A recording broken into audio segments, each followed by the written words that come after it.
Hello and welcome to today's edition of The Daily Beard. I'm Jason Fox, aka Lee Clowns Beard, and today we are discussing the tweet, Dearest Client. In the end, cheap work costs you plenty. Love, LCP. As always, that is me. Cheap work. We know what cheap work is. We know who cheap clients are. That's the sort of work I'm talking about, not just the run-of-the-mill bad work. That's cheap in a metaphorical sense. I mean literally cheap work. You, the client, decided you wanted to save some money because why not? All advertising is just more chaff for the fire, right? It's something you have to do, not something you want to do, not something you think actually works all that well, but you need to do it to justify your existence because you are in charge of marketing. Or maybe you think it does work, but just that its very existence means it will work. Well, its very existence will work better than nothing. Any advertising is generally better than no advertising. You get some brand awareness. Some people know what's going on. Some people see your offer and respond to it.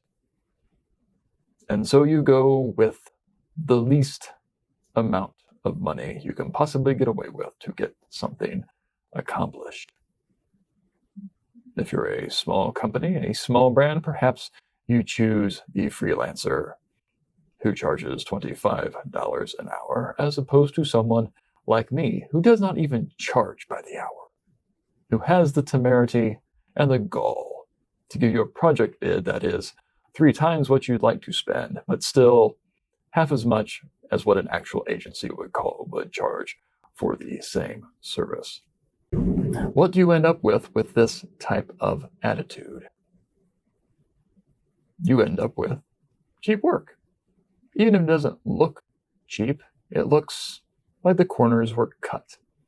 Even if you spent $1 million on it, if you needed to spend $1.5 million to actually make it work, then it looks cheap.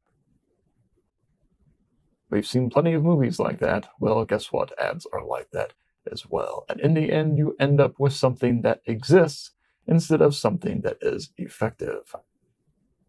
And when it's not as effective, you leave a lot of money on the proverbial table.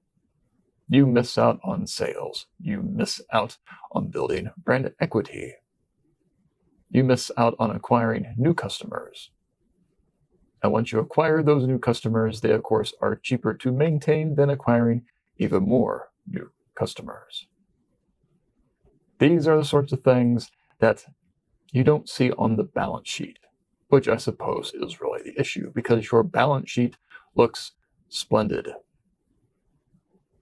And I suppose your results seem good enough, at least good enough for you, for the moment, to keep your job. So good for you. Not so good for everybody else, especially your company in the long run.